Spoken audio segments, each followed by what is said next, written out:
William Shakespeare wrote, "A man can die but once." Raymond Hubbard would beg to differ.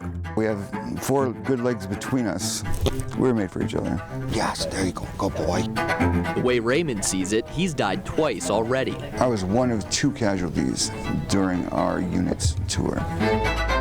Flashback to July 4, 2006. Specialist Hubbard of the Wisconsin National Guard was in Iraq, just a few weeks from coming home when he left his guard shack. I had went out there that day because we flipped a coin.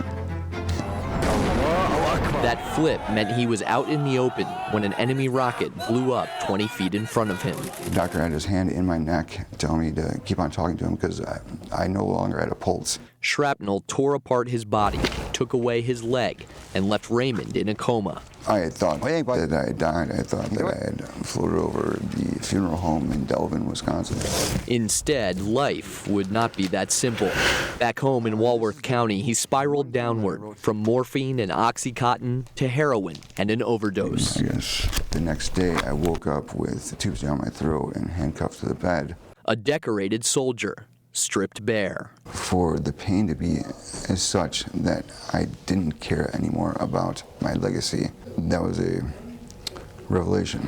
Yeah. Some of life's scars are impossible to ignore. Yep. Other wounds, just as deep, lie below the surface. This tattoo says healing, because I'll always be healing, but I'll never be healed. Carissa DiPietro's battles began the moment she joined the Army. My purpose now is to tell my rape story. You know, I was raped by my recruiter.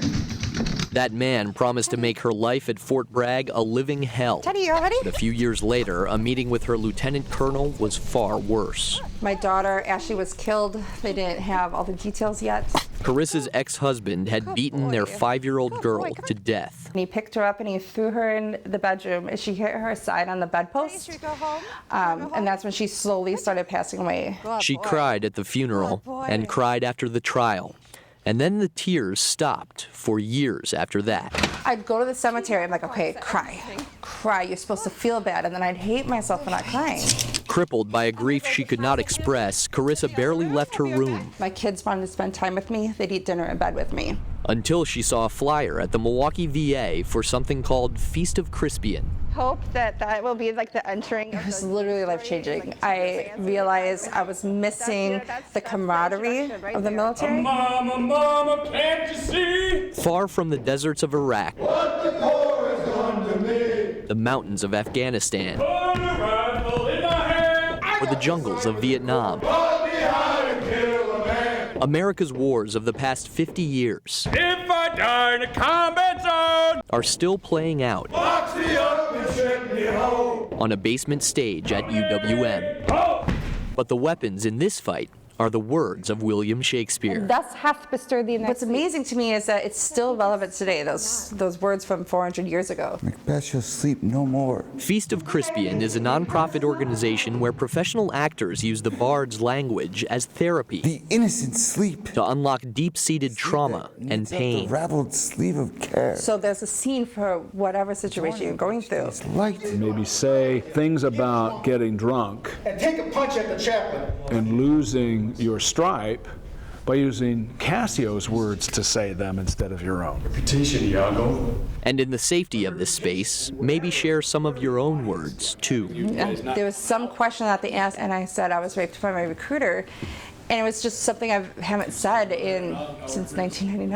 I haven't told my husband, I haven't told my therapist, and they tell us. When they tell their stories, it's as if that weight gets spread around by everybody who's hearing it. This crowd. And now, a wider audience than ever before will be listening. These aren't people pretending to have lived this. These are people who've lived it.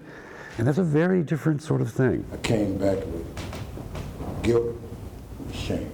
With the backing of the Milwaukee Rep, they're hosting the first ever National Veterans Theater Festival.